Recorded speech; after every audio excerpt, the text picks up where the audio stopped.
Hello and welcome to the DM's Book Club, a weekly podcast when we talk about some Dungeons and Dragons and how you can fit it into your role-playing campaigns. As ever, I am here with our esteemed leader and co-host of the show, Fiona K.T. Howard. ETRPG's Rising Star, Crit Award nominee, but DM extraordinaire. I'm looking around to see who this person is because they've not entered the room. So no, it's you. It's definitely you. Thank you. How are you, Fiona? Tired and a bit manic, just because at the time of recording, we've got a lot of stuff on. Yes. Good fun stuff, but I've just come off the back of a late night stream of Cult Divinity Lost. Yes.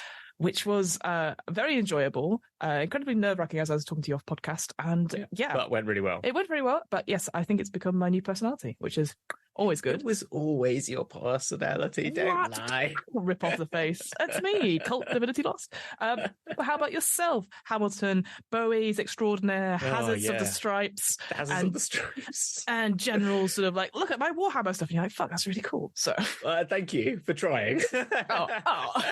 Brutal. Yeah, I'm good. I'm excited to be talking about what we are talking today about, which is dun, dun, dun, dun. The Book of Many Things. Which I'm going to say is probably my favorite book Wizards have done. I think apart from Planescape, maybe was really close, but this is really good. It's what I would say out of all the books that have been released this year. It feels like a bit like a wild card because obviously, we had like the Shattered Obelisk, we had Planescape, Big Beast, of course. Big Beast, yeah. And I feel like, again, this year feels like it's been incredibly long and also incredibly short because obviously we talked about like the OGL and all that stuff at the beginning of the year.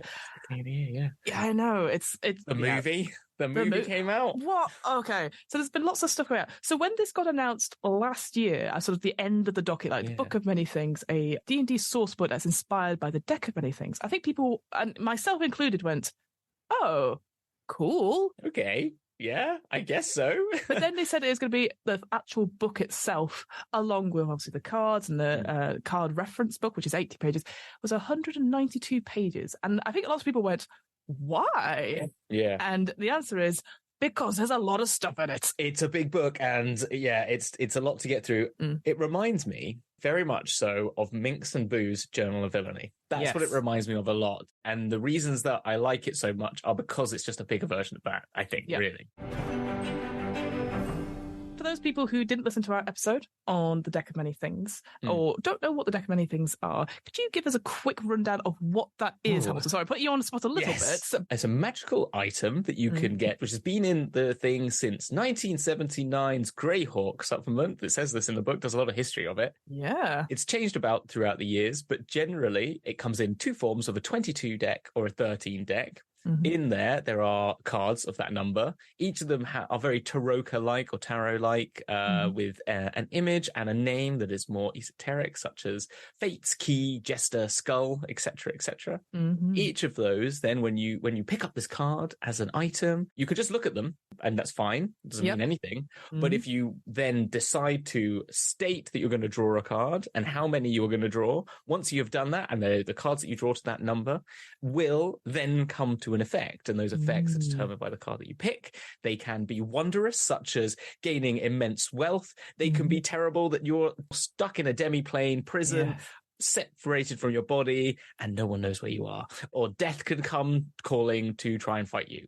It's really cool. It's a game breaker, game changer, as a lot of people know it as. It's a GM's nightmare, it's also been called. But that is the Deck of Many Things. Yeah. But how that translated to this, I think, is one of the most interesting proof that concepts, no matter where you take them from, and this is something I always like from architecture. I remember someone telling me this.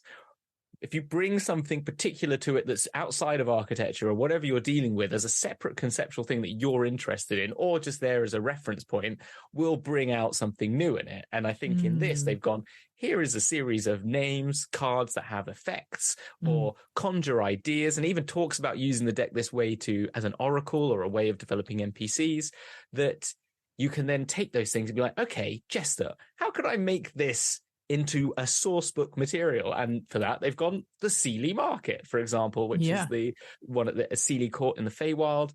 I love it. Amazing. And they've done Yeah. that for every single one in a really great way. Yeah, and I love instantly the layout of the Book of Many Things. Again, 22 chapters, which is a lot, let me tell you. I was racing to finish this morning. Yeah. Each of them inspired by one of the cards.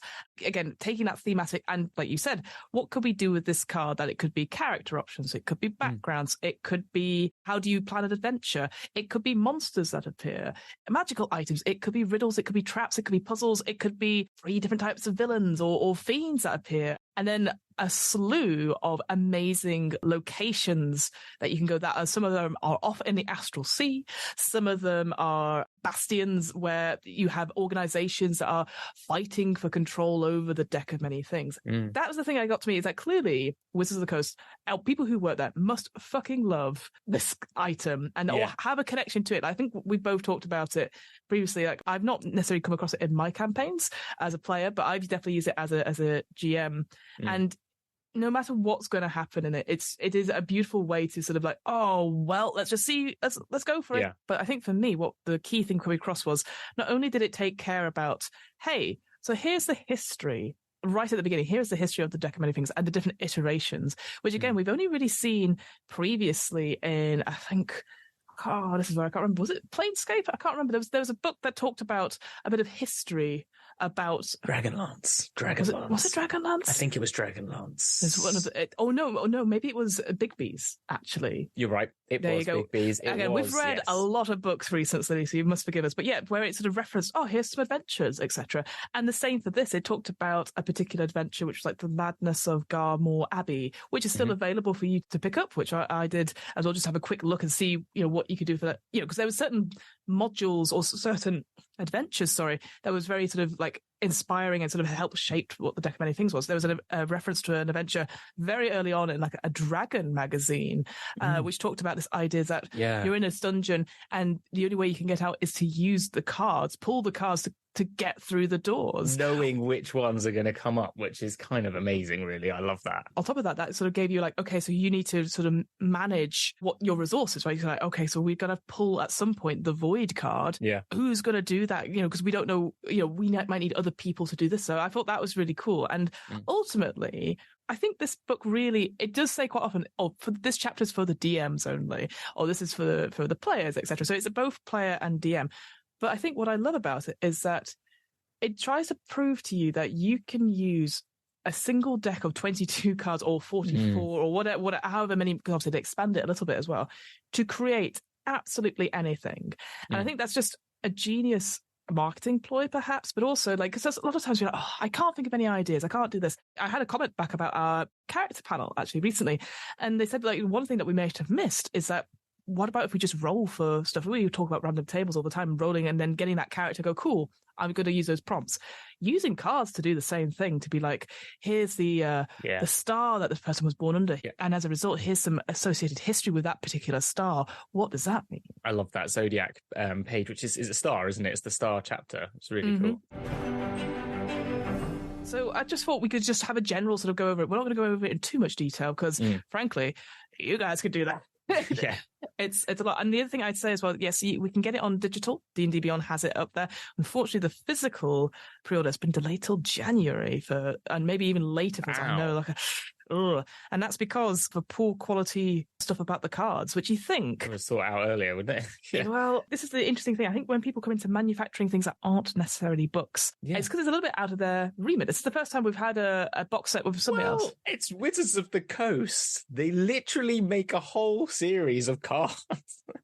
So I'm a bit surprised by that. I'm surprised with it, but apparently there was concerns about the cards warping, cut to different sizes as well. So you think there should have been a bit of testing beforehand, especially with the run up till Christmas, because I can imagine this being an excellent. Yeah, particularly the cards. So we're only going off like the digital stuff. So obviously we don't have the cards, so we can't really check those out. We can't even check the card reference guide, which would tell you all the different meanings and how to do a spread of, like, if you're doing an adventure, if you're telling someone's fortunes. And of course, it talks about not only the meanings of different cards, but also what it looks like in certain positions if you're doing a certain spread, but also if it's upright or inverted, all that sort of it. It's incredibly detailed. Just quickly on Magic the Gathering before we move off, is they even mention that as an opportunity to use those cards as inspiration for making NPCs, which I thought was the first time. Again, they've talked about the history, but now they're also talking about Magic, which I was kind of like, you've realized you have other things to talk about, which I thought was quite clever. Someone's kind of come in and said, talk about the history and also just expand the world of D&D to the, magic and everything you do, because you've got all these other things you're not using. And they've gone, oh yeah, good point. You don't need this particular deck. It talks about if you've already got one, or if you've got a commander deck of Magic the Gathering, any of those characters could be inspiration for an item or an adventure or a villain. And I was like, that is really clever, because ultimately you could just get the book and not have the extra stuff on that, which I'm always appreciative of that, because I appreciate some people be like, I just want the information.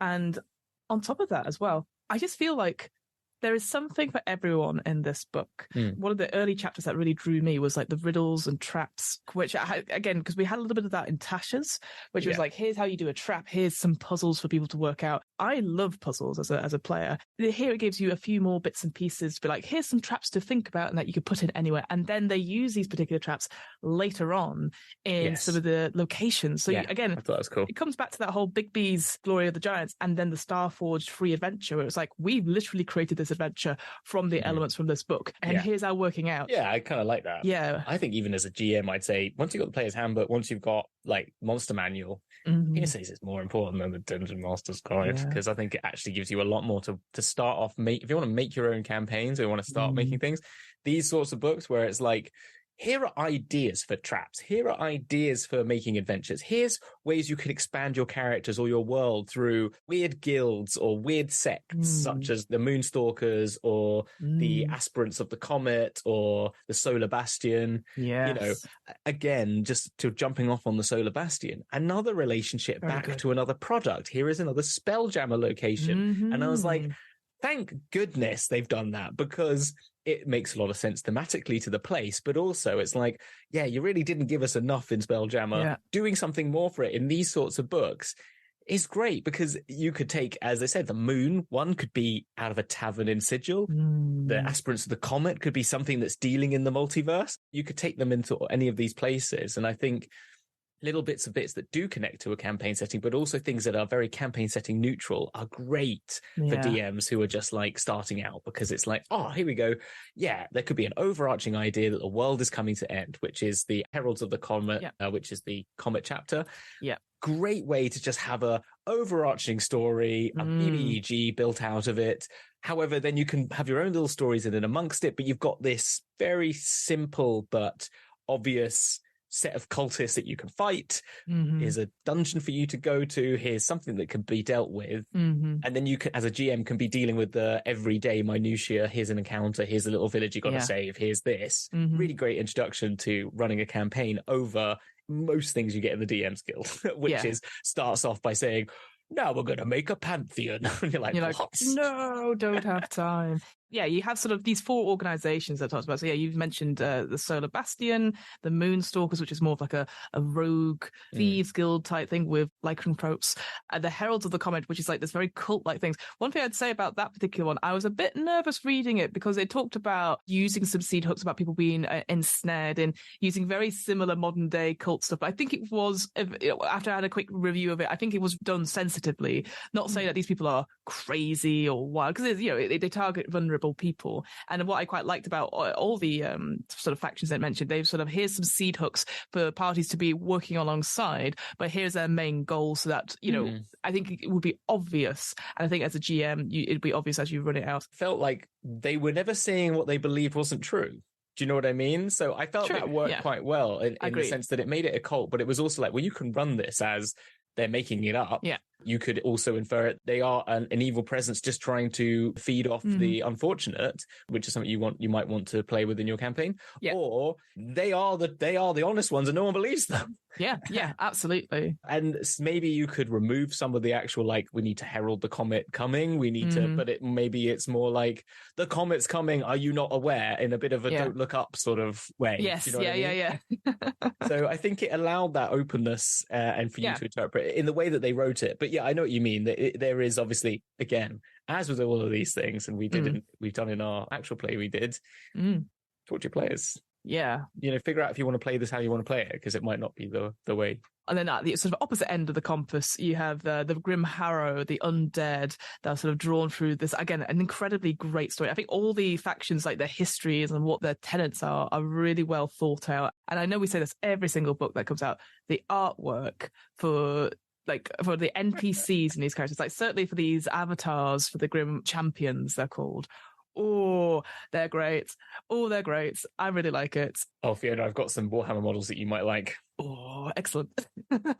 Yeah, 100%. Like, I saw them and I was like, I fucking love these. I am using these. Next time I have an adventure, the Grim Harrow are making an appearance. At least those champions, they are incredible. Yeah, there's these sort of 3 different champions that cover different aspects of death. And then on top of that, there is like the Haunted Hunt or something. Yeah. Again, it feels very, not British in a way, but when we hear about fox hunting, so this idea that they just hunt for 24 hours, there are skeletal harrow hounds, which are blink dogs, which have been corrupted, the skeletal war horses, and again, some great images of these things plowing through the countryside. But with this beautiful multicolored, it looks spectacular. I'm going back to look at them again now. I'm skipping ahead. Yeah. Love it. It's so cool. And even the map for the Gardens of Decay isn't the best map in itself, but the description of that place. Yes. And I feel like that's the only map that lets this down. I think there's some amazing maps in this whole thing. And there's some great art in this section. Then you get to the Gardens of Decay and you're like, that could be so much cool. I think this is the interesting thing. So for chapters 10, 11, 12, so that's the Solar Bastions, so Sun, Moon, Stalkers, which is Moon, and then Comet, which is the Heralds of the Comets. They all have very detailed lair maps. Yeah. Whereas the Grim Harrow ones, they have an overview. That's good. Yeah. Now, to be fair, there is a lot of maps. Yeah, 100%. But it does feel like this one has been like, oh, don't worry about it. And I'm like, yeah, but this is the most interesting one. Gardmore Abbey, which is in the Ruin one, which talks about like a story which relates back to one of those old stories, which sounds like a great adventure. The dragon one is the Void card, isn't that right? Yes. The Void card, the House of Cards. That is cool. That is so cool. That is a one which I'm like, that is easily a quick one shot. Oh yeah, it's like a White Plume Mountain feel to it, hasn't it? Yeah. For those people who aren't aware, so the Void card is deemed the worst card in a sense that your soul is sort of trapped and put into an object, and you have to journey to find it, because it then gives some. Whereas before it kind of just said like, oh, you're incapacitated, or you're not conscious. Here it says, oh no, you are conscious, because again it talked about agency as well, which I think was important. It had that and the donjon as well, with the donjon sphere. It talked about agency and being split up, and what do you do there? Oh, I like that because that's very sci-fi and very much like that's no moon in the Astral Sea. Yeah, I was thinking Bowies and Spelljammer season 2. I was like, yoink.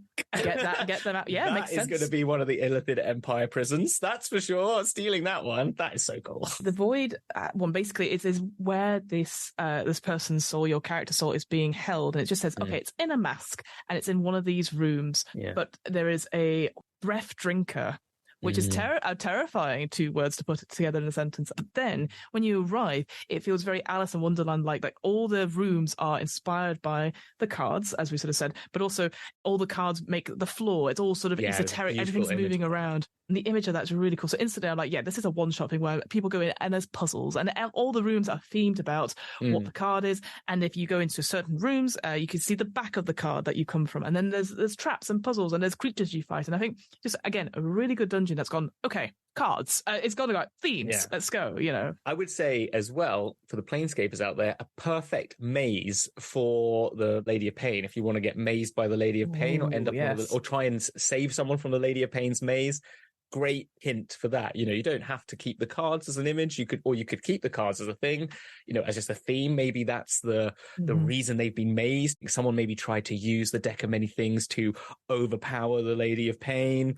They then got trapped, but you need to get in there to find their secret idea or whatever or the knowledge they know, or you just need to save them because someone misses them.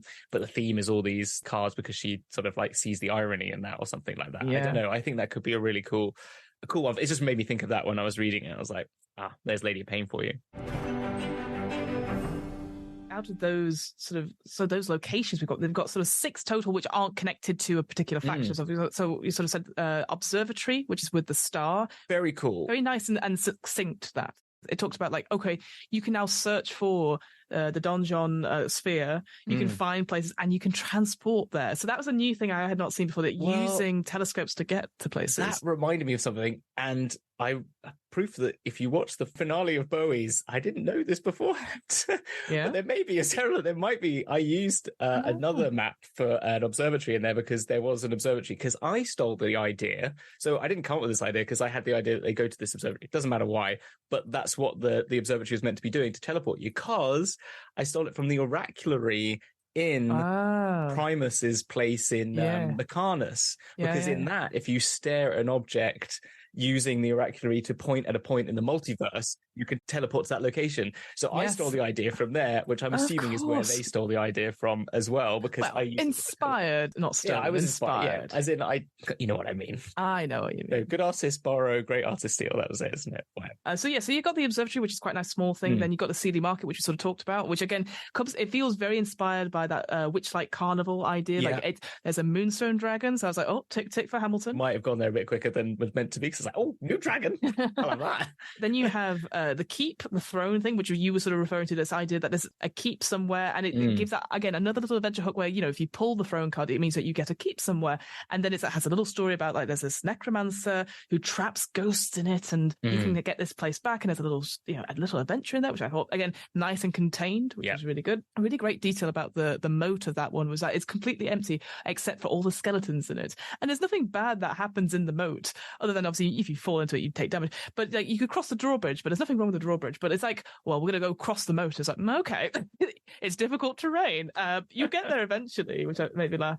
And then, as we sort of said, that we had Garmore Abbey, the Donjon Sphere, which again is like this prison essentially, which has a lot of layers to it. And he goes, we're not going to do them in too much detail, but here's the main one, which is a sphere. Like, it connects around, which I just think that's really cool. Yeah, I don't know how I would love to do it if it was like if we could do 3D maps of it, just be able to show how it fits together. Yeah, I felt that was a bit of a shame. I was expecting one, and I was like, oh, this could be really cool. And you even think in the days now that we've got D&D Beyond maps now, and they're looking to make a 3-dimensional version of the maps, which we saw in the What's Happening Next Year sort of thing, or Future of D&D, the previous one, that it would be really cool if they did start making like 3-dimensional map for that, because I think that would be pretty awesome. It just had a really beautiful like side view, like a cut-in side view of what it looks like. But I just thought, like, again, if you had that map of the main level before it goes to the Gilded Labyrinth, which again, I think that, so this is the thing. So you had like the outside bit, which is basically almost impenetrable apart from one sort of like a portal to get into people. And then you had the Gilded Labyrinth, which is just miles and miles of like, God knows what, which I thought to myself, oh, well, that's something we could create randomly with the DM's guide, that sort of how to make a consistently and never-ending map sort of thing. Yeah, exactly. Like easily you could do that. And then you have that inner core bit of where they keep the prisoners and stuff, which feels very sci-fi. And that's what I quite liked, is that this felt the most sci-fi and most connected to Spelljammer, because obviously there's a Damselfly ship in there that's crashed, although I'm not entirely sure how it got to where it crashed, but you know what? Doesn't matter. I just treat it like a black hole. It's got a massive gravity well and it crashes into it. That's kind of it. That's it, isn't it? I think the only thing I thought they could have done is at least like take 4 layers, spread them from small, medium, large, extra large or something like that map, and have the center one being one of them, and just do it like you would do the Earth when you split it into those sort of funny ovals, and they kind of connect across, and that could be just a nice little thing. I wouldn't be surprised if you went online and Googled sphere dungeon maps, you'd find some, then you'd be all right with that as well. There's a lot out there. And then you have, obviously, we talked about it, the House of Cards, which is again a very cool puzzly type dungeon where you don't find the bits until you go through pretty much all the rooms, and then you realize there's a puzzle that is all underneath your feet when you first arrive, which I bloody love, but I bet as a player that's really fucking annoying. But it's one that you could do in one session, and that's why I quite like with all these maps, all these places. It's like, okay, this is for the DM. This can be done in one session. Here's some things if you want to make it more deadly, or some easier things. It just felt very concise and to the point, which I really, really liked. That was it. Those are all the sort of like nebulous sort of locations, not including those factions that have a bastion per se, which. The Garmord Abbey one, that was nice because it had a good history to it. It had a dragon in it as well. Not too much in sort of detail stuff, but it had a really interesting thing about minotaurs in it, and this idea of like archaeologists, and then obviously bits of cult stuff. Githyanki made an appearance as well. And it just was like, oh, this could be a really interesting one. Again, I would have liked a more detailed map of the inner bits. 100%. you know what? I'm not mad about how many maps there are. There's so much in here where you go, oh yeah, I'll use that. Oh yeah, I'll use that. I just think you can find more. Do you know what I mean? You can always find one for a villa or something of that ilk. A lot of these things, as we've said, mentioned linking to Planescape and Spelljammer. I think this one even you could alter it a little bit to make it about investigating, in terms of there's Slardy in it. So you could maybe relate that to maybe there's a random portal to Pandemonium here or something like that. I also had the idea, like, I was just on my mind Planescape, but you could have said part of the ruin is it's transported to the plane of concordant opposition to the Outlands. Because it kind of looked like that in the image. And I thought, like, oh, maybe that's part of the ruin and everyone's transported there. And the dragon instead is a time dragon. And you could just alter it a little bit like that if you wanted to. And then that could lead you to the Slardy that then lead you to a relationship to Pandemonium or something like that. I thought could have been something. I don't know. Sorry, I mean Limbo. You know what I mean? I know what you mean. Or it could have been floating in limbo was another thing. Like it's an isolated place in limbo and maybe they don't even know it. Like the people there don't even know that they're there, sort of thing. Like the archaeologists are stuck there or something like that. Any magic items? This is like back in chapter 5. There's 22 magic items, all great, all of which are inspired by a card. There's 35 sort of stat blocks of monsters. Some of them, obviously, we've talked about a little bit, talking about like those hounds I talked about before, but there's all the werevultures they've brought in, which sound grim, I'll be honest. The Fate Hag, I was like, oh, add one to the Sisterhood, absolutely. The only one I didn't really get, and they felt kind of important to me, it was one of those things where I think because of the structure of the book, which I really enjoyed because it obviously made sense thematically, a lot of the stuff like, oh, this information's coming a bit later. So the Rifflers, I kind of felt like they were, for me, a bit of an add-on because basically this idea, we've got these 4 big factions that are all sort of inspired by or hunting for the deck of many things. And then Rifflers are like these sort of fey-like chaotic spirits that have been embodied. And they're like, we're obsessed with these cards. And so we're going to find them. But it felt more like, oh, instead of the big factions and groups of people, these are like more individuals, which I kind of understand. But then it was a bit like, so what? I just play them as like Pokemon traders. Yeah. I mean... Do you know what I mean? Hi, I'm Kesh Atcham. And they battle with them in, you could make them a whole like... Oh, that's quite cool. Like, battle for them in little gyms. Yu-Gi-Oh type. Yeah. I put Knight in defense mode. Exactly. I think that's what it would be. Yeah, that's how I saw them. I think that makes more sense because I felt like the Rifflers for me, I don't know if there was maybe some connotations about, maybe it's me making up this idea of like, oh, we're going to steal these cards and because we're obsessed with them and we're small folk, or maybe that's me. I didn't. Yeah. I think that's me. I just went straight into the like, they're fey, they're kooky, and they're card collectors, and they're just like avid collectors of cards. Yeah, no, I agree. I think, but were they? I didn't know they were meant to be. Well, I don't know. That was the only thing I was like, I wasn't 100% sure. And again, like I said, I rushed through reading it this morning. Same as well. So if I've missed something, I might have missed it. I don't know if it would be a creature. I think it could just be anyone who's interested in the cards. Oh yeah, I've picked up what you're saying that they are diminutive fae reminiscent of gnomes. Yeah, I didn't really pick that up. In my speed reading that I do for these. But again, I don't know. Maybe I'm just being a bit sensitive to it. But for me, I was just like, I felt like anyone could be obsessed because what we have, some of these factions, they sort of like, they come from people looking for stuff and then betraying someone and then becoming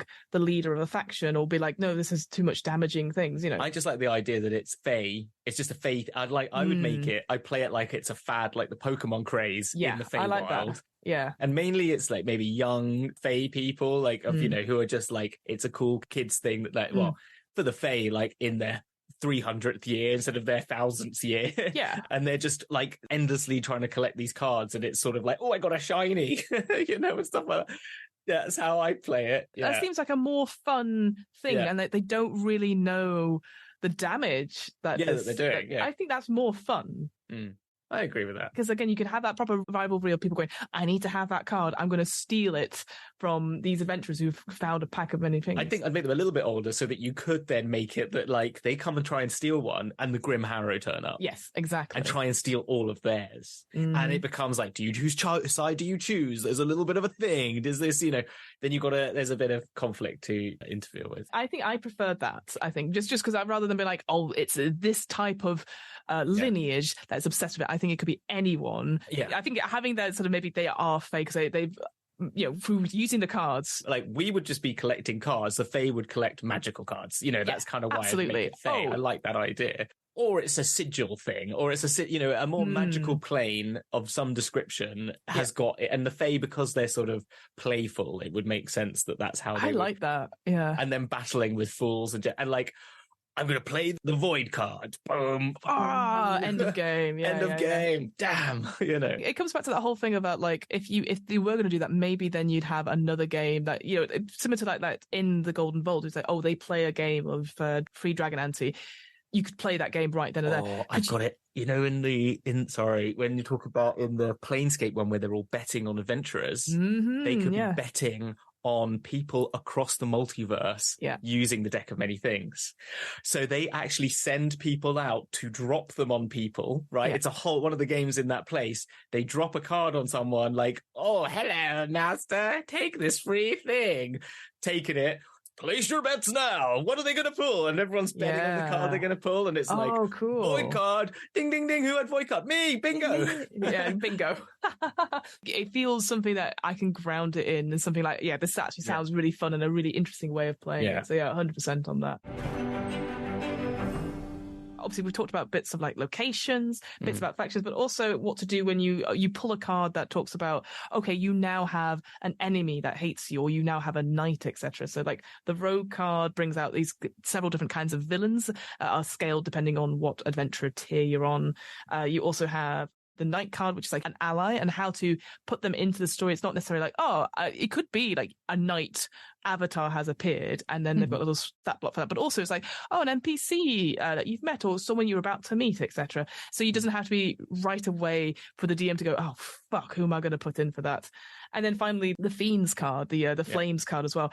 3 incredibly badass, horrific, but very different fiends that could be an antagonist in your game. Yes. The last one, whose name I cannot pronounce for love nor money. Malaxix the Shackler. Or Malaxich. Because I don't know if the last one's like I remember reading something that a pronunciation person for movies when they were doing languages in Game of Thrones. Oh, cool. A good trick if you're trying to make something interesting, it doesn't mean it's always the way it would be, but if you've got 2 consonants one after the other in a sentence, like in a word, that you should pronounce one way and one the other way. So like intonate it or not. So if you've got like an X, you should do one as an X, like an X sound, and one as a ch sound, or for example. Or if you've got an I, you should do it as like IDY. Instead of saying IDY, you should say ID. Just so like you do one or IDI, so you should always change the second intonation. That's really cool. I like that. Interesting thing. That was all. And again, that is my main complaint about this book. There isn't a pronunciation guide, even though I could probably pronounce quite a lot. But I remember I struggled with Uriel when we did the Deck of Many Things. Yeah, I've been saying it completely different in my head. I've been saying Ariel. Oh, I think Ederail. I think I've even put a D in there for some bad reason. I just wish that they just thought about it and had, if you got 192 pages, surely one of them could be hey. But these really cool like fiends or antagonists. You've got the cage worm, which is just a horrible beast that has an incredible, very cool lair of basically a beehive that is just hanging from a tree, which has scab berries, where the things that are reborn or come back as scabs, so they're a bit harder, a bit crustier, and all that sort of thing. I was like, oh yes, love to play with that. I love it. Yeah, totally love it. I'm going to say this wrong as well. Hulgaze, the Temper, who is like a very much more of a trickster, sort of like, I'm going to bargain with you, very devil-like, perhaps. And then you have the Shackler, who basically has just a very cool machine. Worm-like Leviathan of screeching gears made up of hundreds of tireless Menzolofs. And again, a really fucking cool image of it, just rustling around and stuff like that. But of course, once this creature dies, it also goes to rust, so you players can't use it, which is fine. But yeah, 3 very badass sort of like world-ending encounters, really. Again, the whole thing reminds me so much of the Minks and Boos, because it deals in all the things we mentioned and loved about that, which is like some high-level stat blocks is always good, which they did have in Planescape. They had quite a good jump in there and a good load in the Giants one, and I think they've really pushed on that, which is really good. And also that new supplement they've done that we haven't looked at, which is the 9 Hells one, which actually does use. I haven't bought it yet, but I will send it you after this. Oh, okay. I would like to know if the stat blocks they've used, because they had a lot of the Nine Hells Lords in that Minx and Boo. So I just wonder if they reused them or if it's a new set, because it is also Extra Life again. Yeah, it's Extra Life. Yeah, Chains of Asmodeus is the name of that one. Yeah, which is like I think it's at 9th to God knows how big level of going through every single layer. Have you read any of it? I've had the quickest look. It's about 200 pages. I think we need to do that one. I'm interested. I don't know about you, but I've been reading quite a lot about a deck of many things. Yeah, no, I haven't had a chance. I know what you have time somehow. You find I do not. I was like, God. Somehow you must, because the amount of things on your list, I'm like, Fiona, how do you do this? Magic. Well, magic or no sleep. The final chapter, the Uriel chapter, talks about one of the sort of more consistent stories about how the Deck of Many Things came about, which involves these two sort of female-presenting individuals, Asteria and Uriel, and their sort of friendship, and how Asteria saved Uriel by asking the goddess Istis to take from the stars of many things, the constellations of many things, and pull them into card form. And it's a very good story. I'm not going to lie. It's the one bit I didn't read. I got to this point. That is fair. And I was just like, this is just a story. I don't need to read this. I've got through all the monsters. Here's the thing. I understand the way they've done the structure, the chapter stuff. This story, it's a good story. It's actually, I think it's a nice, succinct way of sort of ending stuff. I wish it was first. Yeah. Because I feel that, these two characters are very important to why it's here. This should have been first chapter, because it's not that long. It isn't that long, and I think it's quite interesting. It talks about how like Asteria is like the first character in D&D lore that is autistic, and it does it in very subtle ways, which is really good. It's not like stereotyping in any way, which I think is great. But it's that sort of thing going, why is this the last thing in the book?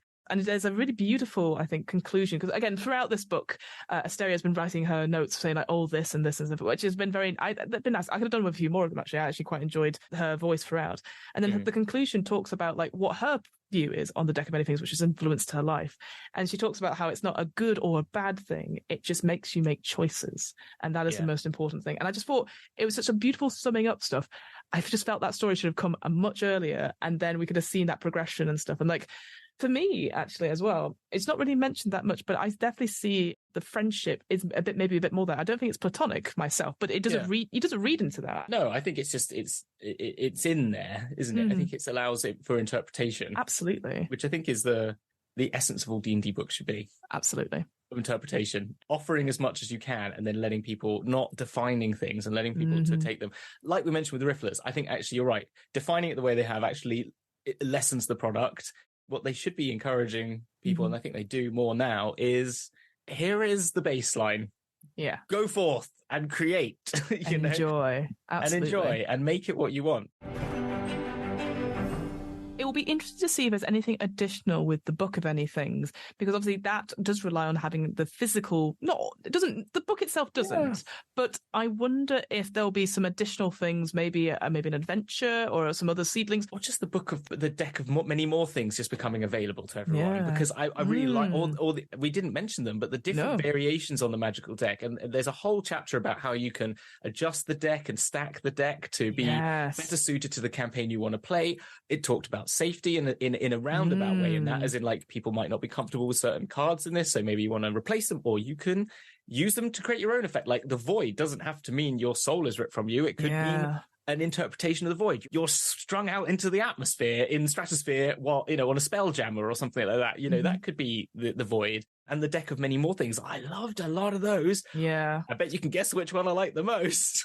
I can't remember because there's like 44 of them. What do I love the most, Fiona? Dragons. There's one called Dragon. There's one called Dragon. And you get a dragon egg and it turns into a wormling that is yours. You know what? That I did think to myself, Hamilton, as I scrolled. That's what I want. I mean, if I'm going to play a ranger, it's the only ranger I'll ever play now. It had this really cool thing because, again, that sort of, for the initiated or whatever, it's like, well, there's only 22 cards. And it's like, well, actually, the reason there's more cards is because people have tried to add to the deck, and it makes so much sense. And it goes, and also you can make your own. And if you do, maybe you create a demi-plane with this. Maybe you do this. And I just was like, great. So now we have a way, unlike, again, I know I always go back to Spelljammer, which didn't really talk about like how do you make your own planet or anything like that. Here it's like, you can make your your own stuff, and we advise you to just go for it. I would add this to anyone who plays the Cartomancer, which we haven't talked about, but I'd say, hey, I would add that as a rule. Like, you can at each level create a new card of a certain, we work together in a DM chat, and maybe every sort of like, whenever you would have whatever your subclass option line is, you can at those points develop a card. Let's do that as a thing. As it says in it, you should think about then what material components, magical spells need to be imbued into it, etc. Maybe that could be, if you've got someone who wants to play with the Cartomancer as a feat, maybe that's their purpose, to create their own deck of cards. We talked about it a little bit when the UA came, and I believe, again, touchwood, it feels very similar, the UA, to this. It has the House of Cards thing. Yes, bit too fragile is what we said at the time. And you know what? Fine. It's a cool thing to do. And no doubt at some point they'll get, I can get a Mordekainen's a Marvelous Mansion. You're like, great, well, we don't need the card thing anymore. Yeah. It comes back to that idea that you can literally make anything out of a fucking playing card, it turns out. And I just thought they worked really hard on it. Everyone's got involved. Everyone's just got behind this product. And as a result, I think compared to, like we said last year, we were going, oh, okay, I'm interested, but really almost 200 pages. And now I'm like, I'm actually convinced. Like, I'm very excited when eventually my pack comes, because I want to use it. I want to be able to, I love that Pokemon Yu-Gi-Oh idea. I want to do that in my games now. Yeah. I want people to get excited about these cards, even though I'm sure if I look for it, I've got a pack of a deck of many things up there already on my shelf. Again, this is one of those ones I'm like, I want to buy that. I do want to buy the card deck because it sounds really cool. I want to use it. And I do like it. Can I do one more shout out on this? Of course you can. There's one particular artist in this. I kept looking at their art and was just like, frick, this is the coolest art, which is that Harry Conway person. Cool. Seriously cool cards. I'm like, I want that art in my house. It's so good. Yeah. I've gone and looked at their art elsewhere, and it is spectacular. If I was going to do a Mortbook supplement and I had money to do it, like if the Kickstarter does well, the next time I want to do one, hey, I ain't doing any of the art anymore. Fuck that. I'm going to get this guy to do it because it's amazing. It's so good. I think it's, Harry, if you're out there. But one thing I would say I would highly recommend, I'll put a link to it in the show notes. Wizards always do here's all the stuff you need to know about the deck of many things, and there's interviews with the writers and stuff like that. And one thing that Chris Perkins says in one of the interviews is that you'll notice certain cards, because of the family of them, have the same artist, and we did that deliberately because we wanted to show the story and connection between them. Yeah. The rogue, the fool, and the jester are all by this guy. So exactly. Like the sun, star, comet, moon, they're all by the same artist as well. I didn't pick that up. I did wonder, and I didn't think about it hard enough. So there you go. Each card is in the book. Like, you can see it. It's like the first thing that you come to. But unless you have them...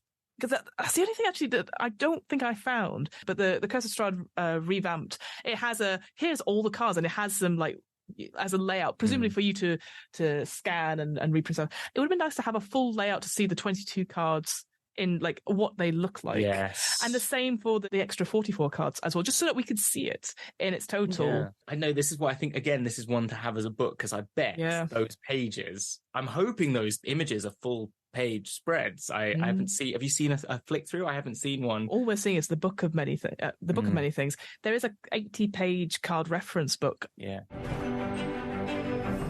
I feel like currently we only have half of product. Yeah. I mean, for me, as a DM that's planning stuff, this is great. And it's just, I think it's just, when it's one of those things where they've had a bit of a year and we're very aware of all the bad stuff, you think this is the one that they need to get right.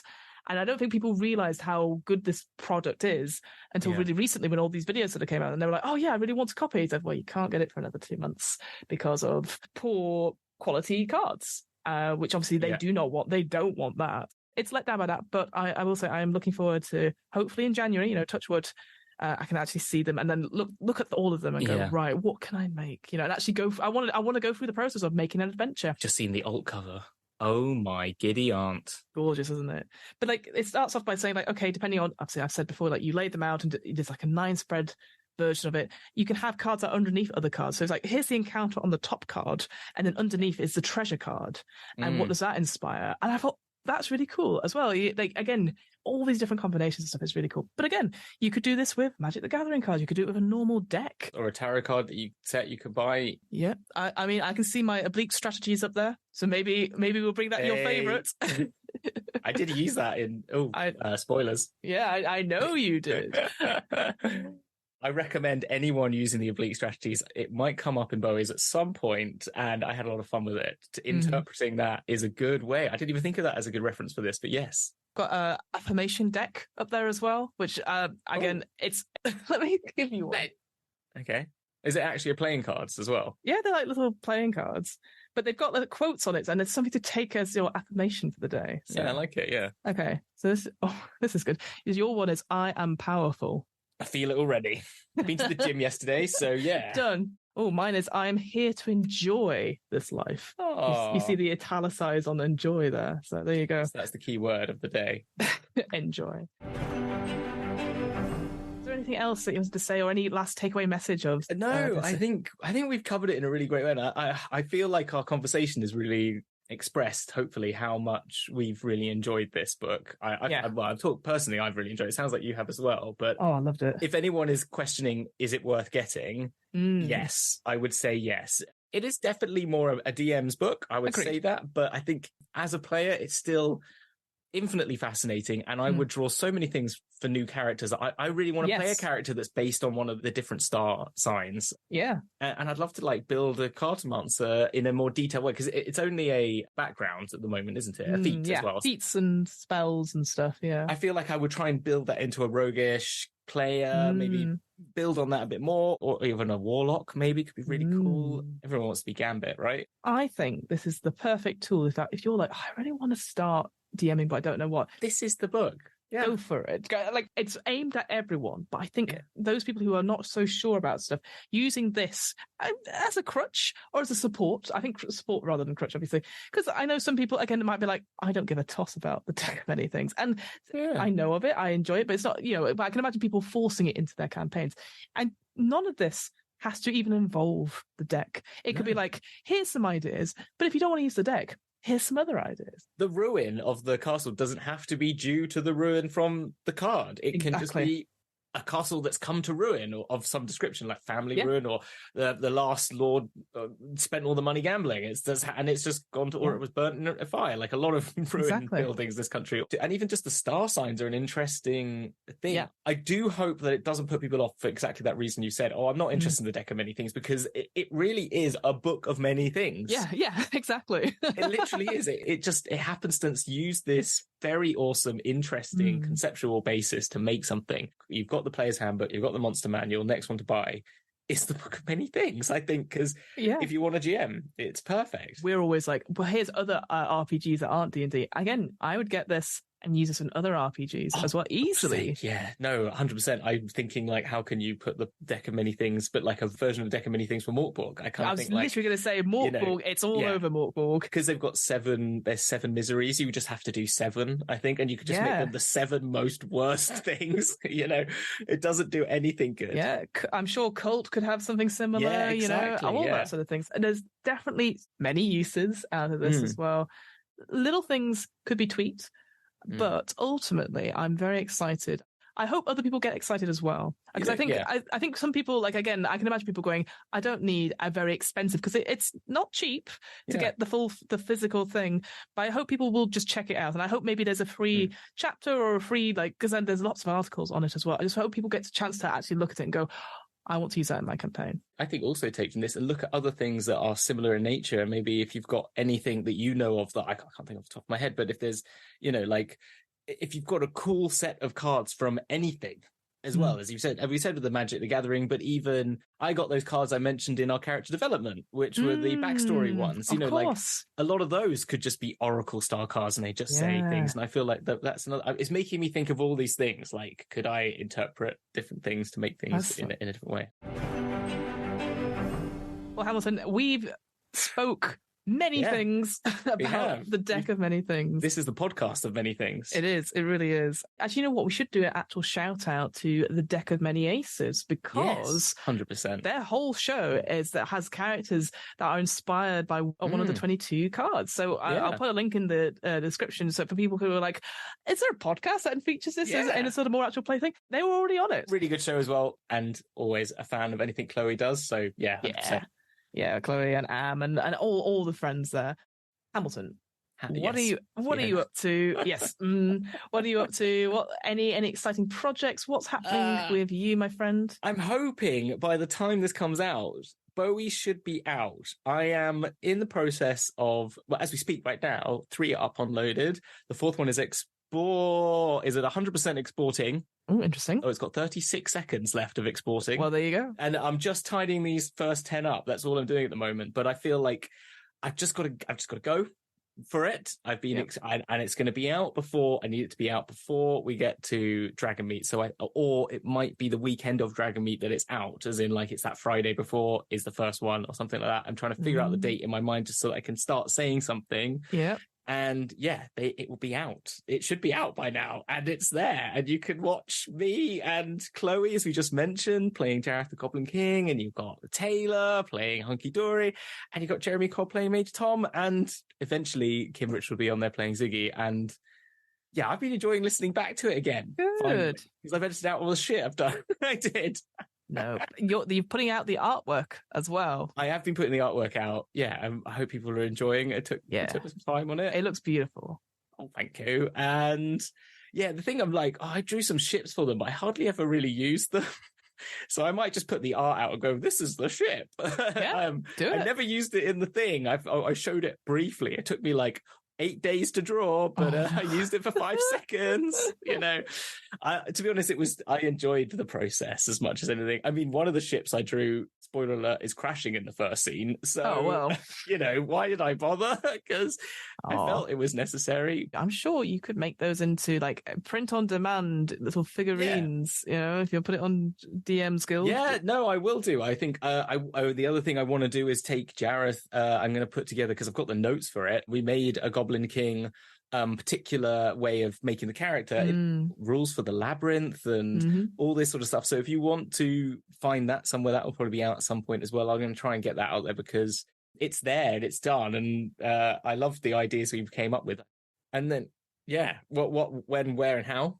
Yeah, absolutely. Yes, because we're desperately trying to finish this episode. What Am I Rolling is a twice monthly RPG one-shot podcast. As always, it's going very well. In terms of episodes that are coming out, Going Rogue 2E is currently on its way out. We've got a few interviews that are coming out as well. If you want to see me doing some actual play stuff, the last thing I'm doing before the end of this year is Cult Divinity Lost on the RP Geeks. So an actual live stream. Very good. As I think I mentioned already, I can't remember, but if I didn't, it's very good. Thank you. I'll send you money. So you can't cut me out twice. It's in there at least once. Damn. If you've enjoyed the stuff I did in terms of Alien, Solemn Veil, it's contemporary horror with lots of philosophical and religious iconography, but also incredibly mature content. So, if you're not feeling it, that's totally fine. You do not have to watch it, but it is one, like not as for I the said, faint-hearted, as they say. Not for the faint-hearted. Yeah, it's very grim. You said the lore was really good on the stream. You said you were really fascinated by it, so I'm interested to have a read of it, to be honest. Yeah, you said it. The media touchstones are a bit like Matrix, Constantine, Hellraiser, obviously. So all those sort of ideas of being in an illusion. Yeah, it seems like it's real world, but there's fucked up shit going on in the real world. Exactly. Yeah. With all that out of the way, thank you so much for listening, folks, and we will see you on the flip side of the deck. Whoa! Mind melt. Look at that trap card.